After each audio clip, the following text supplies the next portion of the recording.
Have you ever been to a show, whether it's a local act or a touring group or anything in between, where you've watched the show and you've been watching the performers on stage and you think to yourself, Cringe-worthy. 100%. there are a surprising amount of entertainers out there who do this thing where they feel like they need to act like a rock star. And the funny part is when people do that, it ends up looking fake, it ends up looking forced, and it looks kind of cringy. Today, let's talk about your stage presence. We're going to try to make it natural for you. We're going to try to make it so that you are not acting like a rock star, but when your crowd sees you on stage, your audience sees you as a rock star.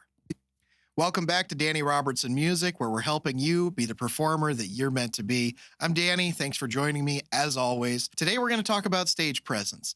And really what we're going to do is debunk some myths that exist about performing on stages that kind of are in your way about letting you be the actual performer that you're meant to be. First things first, when we talk about stage presence, we're not talking about how you look or act on stage. How you look and how you act on stage is way less important than how you make your audience feel about their connection to you on stage.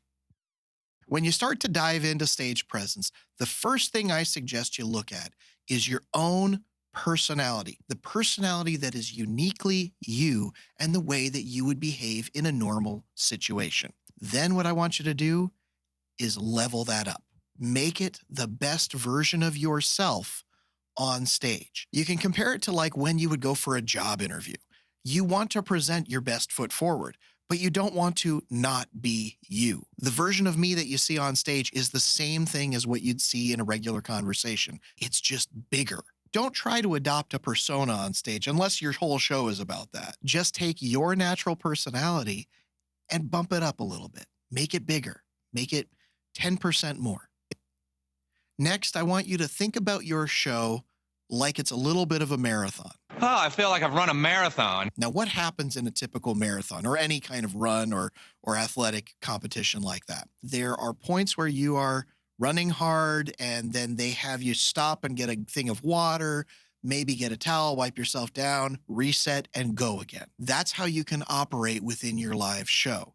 You do not have to be super performer all the time. What you need to learn to do is get strategic about the way you elevate the performance and when you elevate the performance. So for example, I have a singer that I work with and she's phenomenal, okay?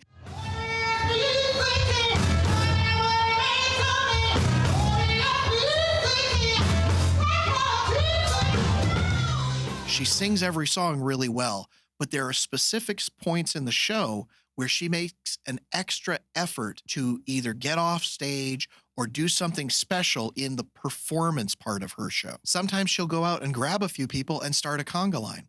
Sometimes she'll bring a bride and groom up on stage or another person that's in the audience and have them perform beside her. It creates an elevated part of the show, but it's strategic. It's not everywhere within the show. And you need to think about doing that for your own performances, okay? You do not have to be super performer all the time.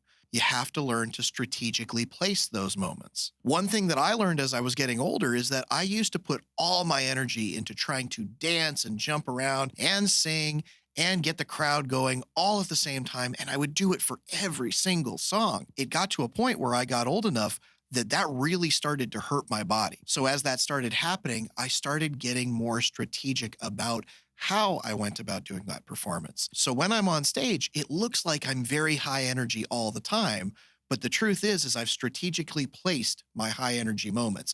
The moments where I'm dancing a little bit more, the moments where I'm jumping, the moments where I'm creating a lot of energy and hype, those are all organized to specific points within my show. And I can choose whether or not to do them depending on how I feel on a given performance. Next thing, I really, really, really want you to think about what your eyes are doing on stage. Your eyes are telling your fans a much bigger story than you probably realize. Whether you're interested in them because you're looking directly at them, whether you are having a good time on stage because you're engaging directly with the other performers on stage, whether you're having fun or not.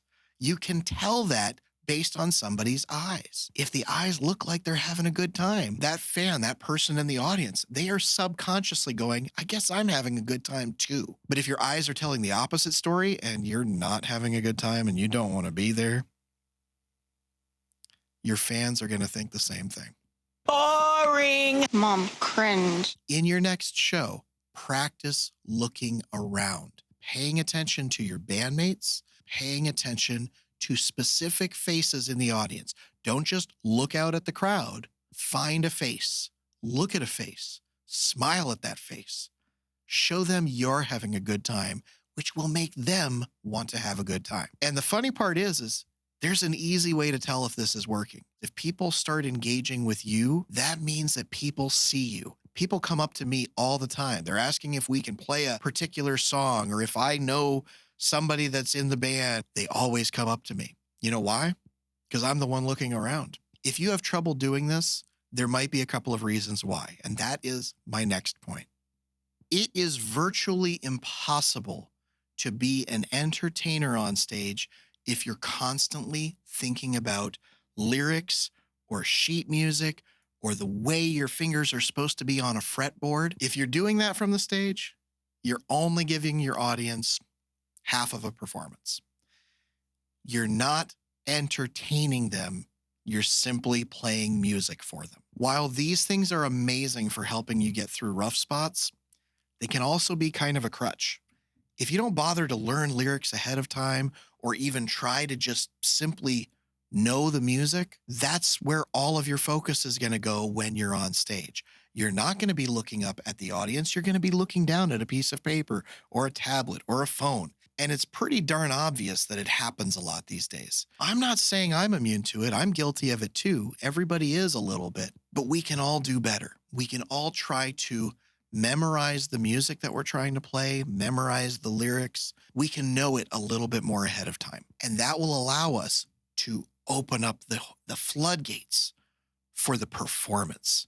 Now, I know this is not easy for a lot of you because I've seen it in my own groups pretty regularly. But if you really want to level up your performances, if you really want to create something that engages a crowd, makes them come to every show, you really need to learn that your show is not just about the music you play. And you need to get better at just knowing that so that you can focus on everything else. The people I know who pay attention to this kind of stuff are not necessarily the greatest musicians in the world, but they are fantastic entertainers. Your stage presence is a learned skill.